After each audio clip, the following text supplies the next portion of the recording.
Are you worried about the WHO pandemic pact? And I'm going to tell you, and people say, oh, it's abrogating our sovereign responsibility signing these international treaties. Yep, folks, they're terrible things, those international treaties that we sign up to. I don't know, like the Vienna Convention on Diplomatic and International Relations, the Geneva Convention that stops the mistreatment of prisoners of war during times of conflict. Oh, what other international treaties are there that are damaging our country and our sovereignty? Oh, the Nuclear Non-Proliferation Treaty stops you building a nuke in your backyard, right? The International Convention and Treaty Against Landmines. Don't you want to put a few landmines out on the front lawn of the quarter acre to keep the neighbour's dog from pooing on the lawn? Oh, what else aren't you allowed to do? Slavery. We've got international conventions on slavery. That's robbing me of my sovereign right to keep a slave. You know, well, I'm not married at the moment. What else is there? Oh, child labour. International conventions on child labour. Yep, your sovereign rights as an individual being absolutely trampled over because you can't keep kids in a salt mine. So what I'm saying, do not necessarily lose your lunch. There are plenty of areas of endeavour in the world where international treaties actually raise all boats, make the world a better and a safer place. The World Health Organization has been around since 1948, and it basically is a way to keep an eye on disease in the world, promote best practice, and not basically lock you in your home or put a chip in your head or inject something that makes you magnetic into your bloodstream. They are about saving lives. They are about saving lives. The other thing about, and I'm going to talk to Robert Patman about international pacts and agreement after 8:30, and then I'm taking your calls. But it seems to be, having had some facts this morning, maybe none of you are concerned. None of you are concerned enough to ring 0800 3322 83, 0800 debate, and actually get into this issue of the World Health Organization. I got to say, I rang a couple of ministers' offices yesterday and said, why don't you come out and talk to us about how we are involved with the World Health Organization and what our view will be on this pandemic pact, which hasn't even been written yet. And the ministers declined, we don't want to encourage people to be conspiracy theorists, which seems counterproductive to me. Why don't you talk to people about what their concerns are? Look, another story I just want to mention because I've met the guy and I've got some time for him. Dr. Jordan Peterson, the Canadian controversial, some would say, psychologist. He is leaving Twitter. Don't we wish we could all do that? He's leaving Twitter after criticising a Sports Illustrated swimsuit cover model. And she was a woman of generous, Rubenesque proportions. So I'll read the story. It's from the UK Independent. Canadian psychologist and author Dr. Jordan Peterson has announced he's quitting Twitter after receiving an endless flood of vicious insults on the platform. Peterson's departure comes after he was criticised for a controversial tweet that, supposedly shamed plus-size model Yumi Nu's Sports Illustrated swimsuit cover. I have not seen this. I do not subscribe to Sports Illustrated. On Monday, Peterson explained that he stopped using Twitter 3 weeks ago and instead instructed his staff to post to his account. However, as he started using the app again, he said, life got worse again almost instantly. The endless flood of vicious insults is really not something that can be experienced anywhere else, he continued. I'd like to follow the people I know, but I think the incentive structure of the platform makes it intrinsically and dangerously insane. So Jordan Peterson says Twitter is insane. He added, I told my staff to change my password to keep me from temptation and am departing once again. If I have something to say, I'll write an article or make a video. If the issue is not important enough to justify that, then perhaps it would be best to just let it go. Peterson concluded his sign-off by saying that he plans to write an article on the technical reasons that Twitter is maddening us all very soon. Bye for now. He had more than 2.7 million followers on Twitter, so I guess they're all available to me now. And he rose to prominence, of course, in 2016 when he began posting lectures online, sharing his opinions. The article says controversial opinions. No, they're just opinions on masculinity, political correctness, and the gender pay gap. I've been lucky enough to meet him. I've been lucky enough to interview him. And I can see why Twitter drives him bonkers.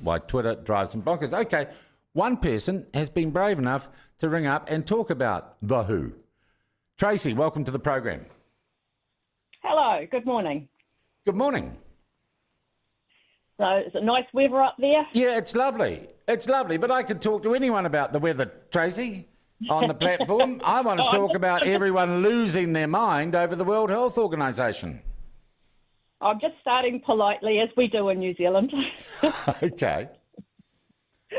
Look, the thing about the WHO is, yes, it did, you're right. Historically, it did start with very high moral stance, and it was trying to do a good thing. The problem comes in, and I suspect this is why people are, to quote you, losing their minds, which I think is probably an interesting term anyway, is you have to look at who funds it. Now, and who funds it? Who funds it? So the Gates Foundation and Gavi. How much of it do they fund? How much of it do they fund?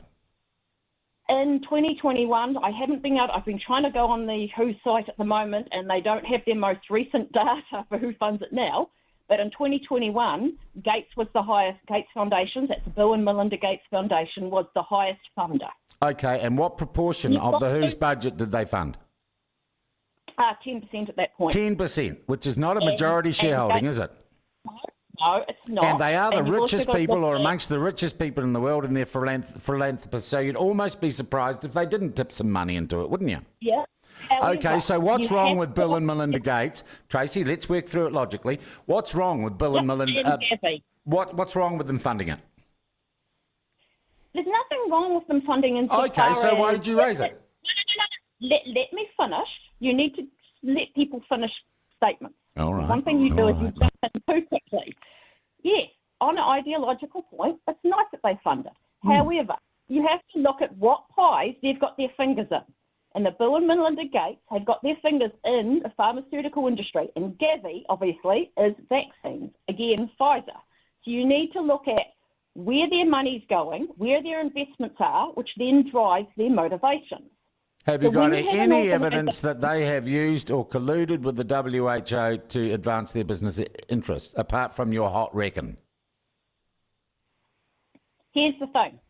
I would love to have evidence, Answer my question, Tracy. Do you have any proof, definitive proof, that what you're suggesting is a conspiracy? Do you have any proof of that conspiracy? What I'm suggesting is that people are concerned validly, because if someone's going to invest their money, they're not going to just give it and It's not an investment, it's a donation. It's a donation. You're being very...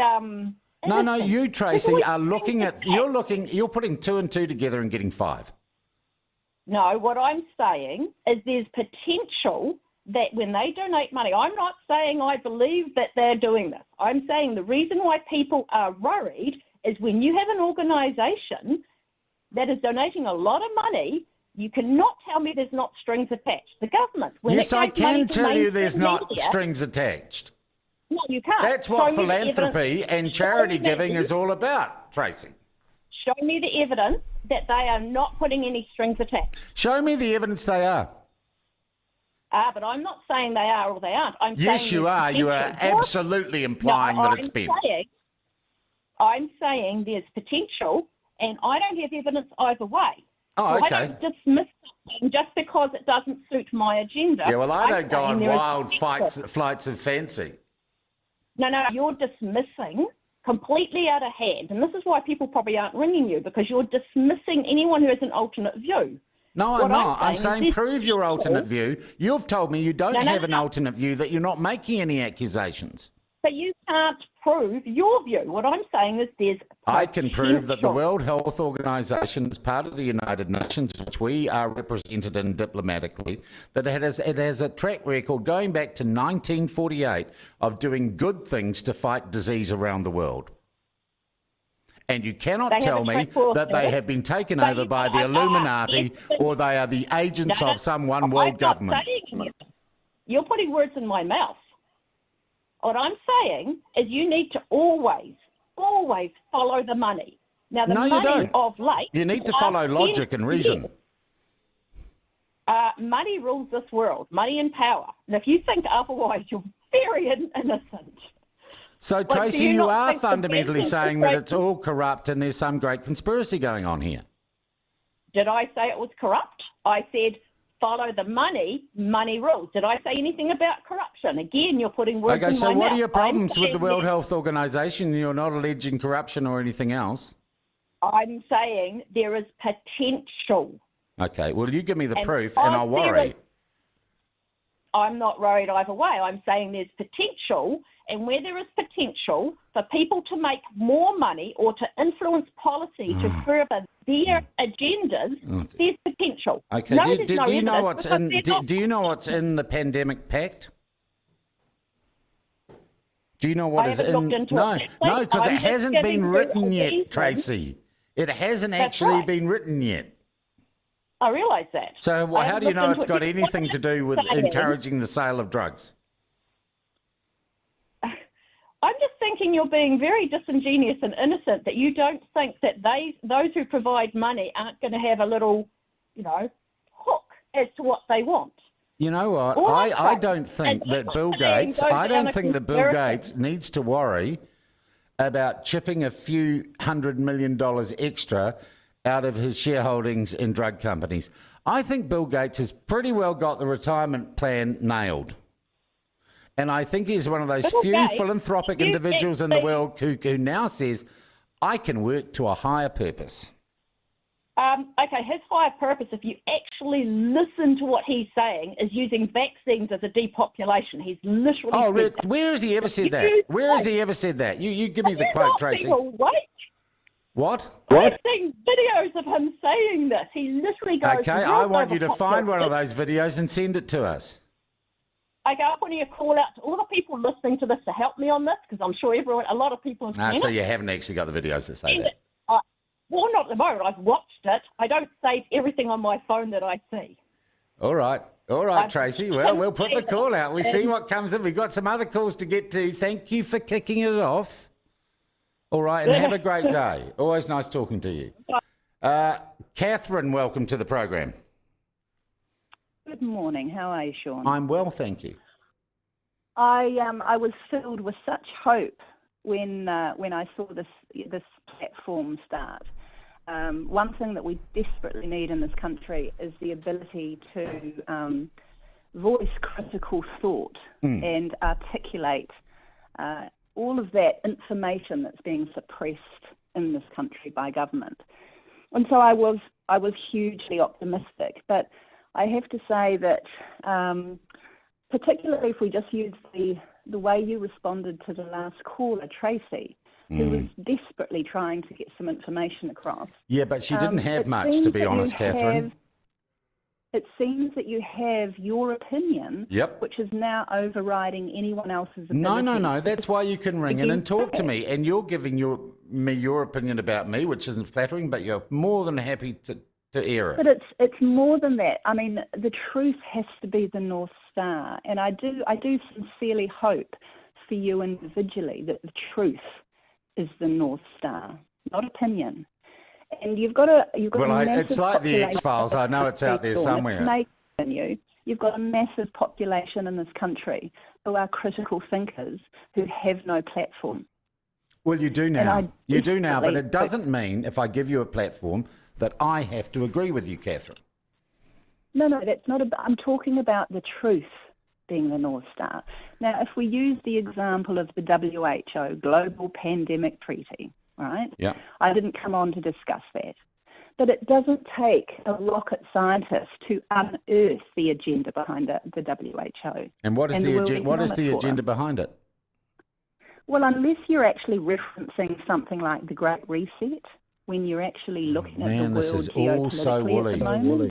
Have you read the process? Have you read the process, Sean, Catherine? We're not even going to have a draft of this pact until 2024. Where is the free speech if you talk over people or try to shut them down? Well, okay. The simple question to you, Catherine. doing our damn homework, Sean. You're not doing your homework. You are being led by the nose by misinformation, Catherine. It goes into educating ourselves. Now, if we don't have a platform for that, we're sure not going to support this one. You know, which is why it seems to be if you want to find any information at the moment, you go to places like Telegram, because that's one platform where they don't tend to censor. And you've got world experts, scientific doctors, peer-reviewed information available on Telegram. And I really wish that maybe there's more of a curiosity from you. Oh, there's huge curiosity for me as to why people don't do their research and do their homework. So rather than, you know, just saying, oh, look, they're a bunch of conspiracy theorists, which is just another way of shutting down an argument because you haven't done your homework. Well, okay. Let's talk about homework. Let's talk about homework. Do you know when the final proposal on the pandemic pact is going to be presented to the WHO? I didn't ring up to talk about this, but I have seen... I thought you rang up to tell me I hadn't done my homework. I have seen and heard enough, as Tracy was desperately trying to allude to, and I suspect the reason why the phones will stay silent, because people don't like being... No, actually, we've got calls lined up, Catherine. I'll go and do my homework, you go and do yours and ring back.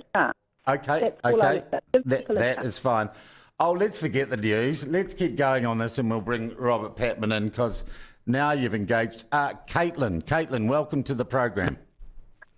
Oh, hi. I'm just calling about the World Health Organization. I must admit I haven't listened to you guys talking about it the last few days, but one thing that I've heard a lot about recently is you'd be aware of when the pandemic first broke out, the whole lab leaks thing, how the whole what thing? America, the lab leaks theory, you know, that came out and all the government shut it down and said it's a conspiracy theory. It's since been proven to be a really viable theory. Yeah. And that.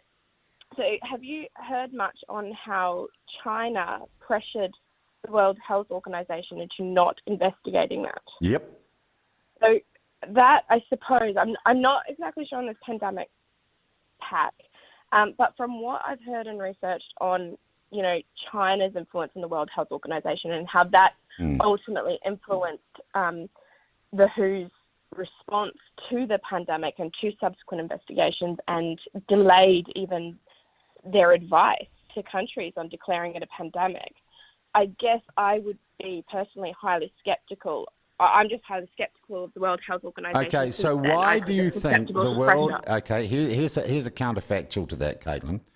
Why do you think the World Health Organization wants to have a pandemic pact? Maybe it wants to have one to stop China flim-flamming the way it did at the start of the COVID outbreak. Oh yeah, look, quite possibly. I haven't actually looked into that to the pandemic pact itself, but when I do, I'll be looking at it with a very critical lens. As you should, because I'm not sure how they could just, you know, the way they've behaved and the way that they've handled this pandemic, I think is extremely problematic. Well, problematic. What a wonderful word that is. Give me an example of how the WHO's actions have been problematic. Well, the fact that they delayed announcing a pandemic because China didn't want them to, the fact that they... Or they didn't have the data from China to make the announcement. Yeah. Well, I think they did. I mean, I remember looking at it at the time. It was very obvious what was going on. I think it's been pretty obvious that they've come under extreme pressure from China throughout this entire process. So that's why you have a pact. So a country like China is compelled to be honest. If that's what the pact says. Well, we don't know what the pact says yet because there's almost 2 years of negotiation to go on before the first draft even gets back to a session of the World Health Organization. Did you know that? Yeah. No, I don't know. As I said at the start, I haven't been following the pact specifically, except to say that, you know, from what I have read and have learned about how WHO have behaved through the pandemic, I'll be looking at great interest with the pact, and if it fixes a lot of those issues, then that would be fantastic. But, you know, I wouldn't hold my breath either. I'll be definitely looking at it with a critical lens, sort of, and a bit of skepticism, being sort of, you know, what's this about then? It seems like we've had a few years of, you know, a lot of pressure from China and them caving to that and all of this. So I will be looking at it with a critical lens, and I won't be just assuming that it's there to fix everything. If it is, and if it does, then obviously that's great, and they've learnt from some things and made some changes. But I don't know, it doesn't seem to be how these global organisations are operating at the moment. Yeah. Caitlin, I thank you very much indeed for your call. And I'm getting some lovely feedback here. The platform New Zealand, Sean is an absolute PRICK. He loves Bill Gates. Clearly, he's effing delusional. Thanks for that. But look, we're having robust discussion. I'm going to get some blowback. That is fine. Chris, I know you've been waiting a while, but we do have an interview that we need to do with Robert Patman coming up. We will be back with you very, very shortly. I want to haul back onto the program. We had a fascinating chat last week with him about the Ukraine, Professor Robert Patman, and I rang him yesterday to say he would be the best person to talk about international treaties and stuff. And he said, oh, well, on the one hand, and I said, Robert, it's you. We're having you back on the show.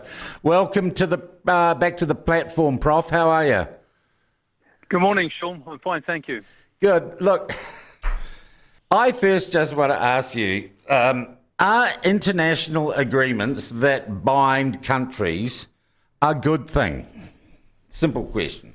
Yeah, yes, because they normally occur out of self-interest. That is, that countries reach international agreements because they can't solve problems unilaterally or on their own. And all countries in the world, big and small, are confronted by a number of problems which do not respect borders, that cannot be solved, cannot be compartmentalized and resolved. And that is why many states look for international solutions, because many of the problems they face are international in nature. All right. Let's get specific then, again, about the World Health Organization. And it's copped plenty of criticism for callers today. Oh, it's in the hands of Bill Gates. He's playing it, and there's some conspiracy with Big Pharma.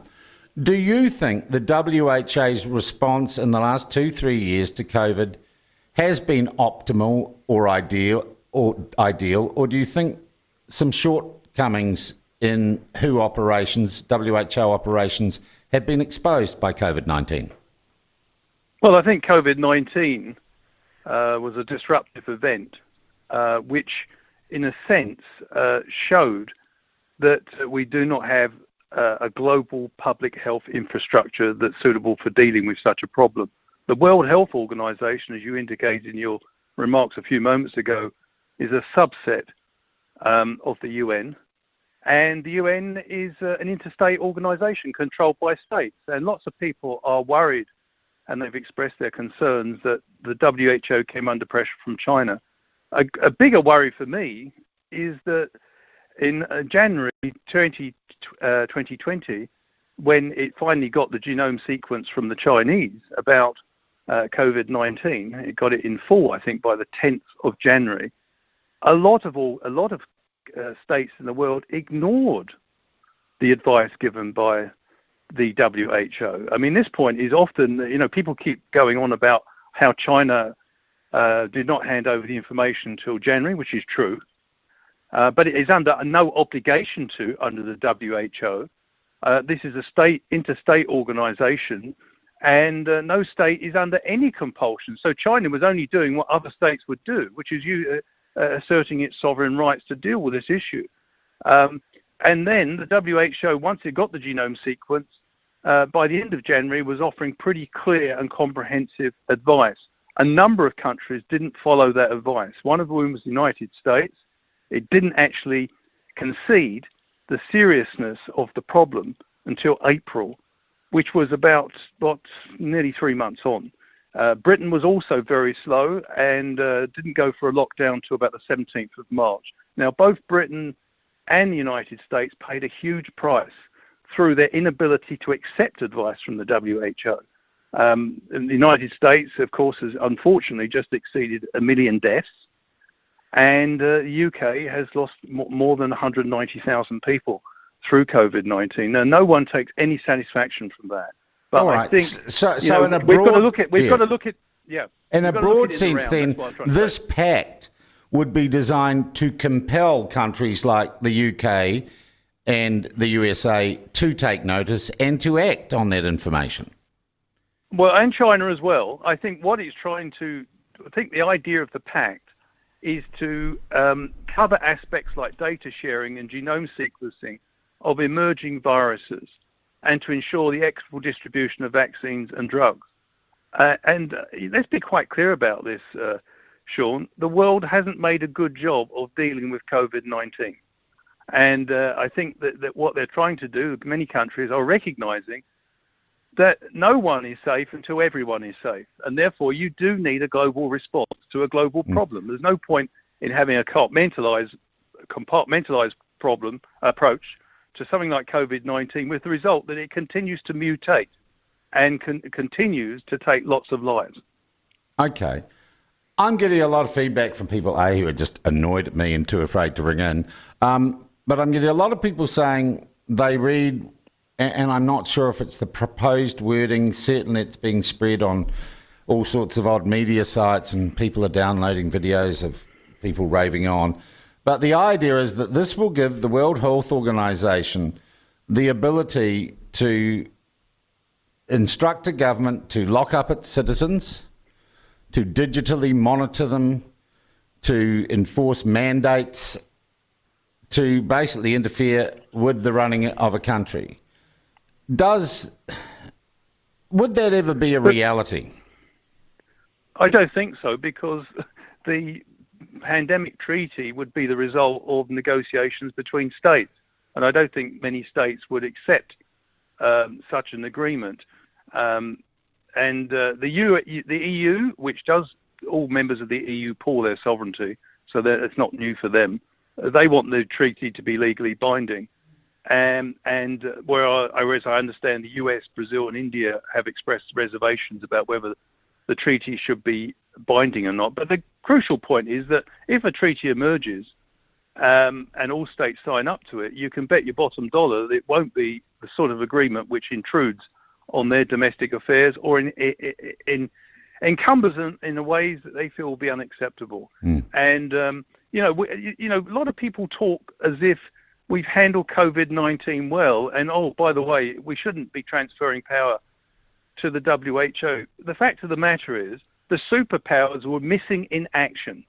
The so-called global leaders were trading insults about who was responsible over something they cannot control. We have to get real here.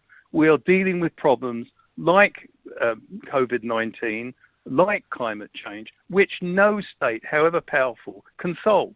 So you have to cooperate out of self-interest.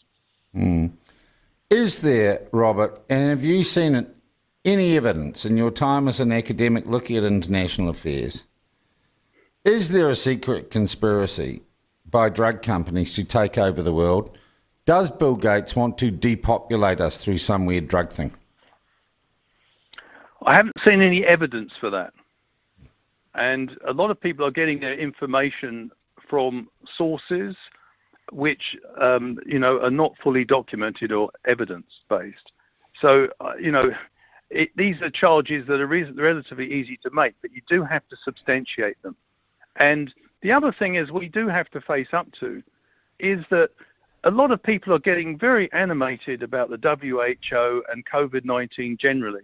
But why aren't people getting animated about the fact that the most powerful country in the world, the United States, spent something like $750 billion and yet was powerless to prevent the death of 1 million of its citizens, which is, the richest country in the world. And now I'm not trying to score points here. I'm just saying there is lots of issues we can get upset about. And when a country spends so much money on trying to protect its citizens and yet is powerless to deal with a pandemic, the question is, maybe we need something more to deal with this new threat, namely the threat of global pandemics. I hear you, Robert, and I thank you very much indeed for that perspective. That is Professor Robert Patman,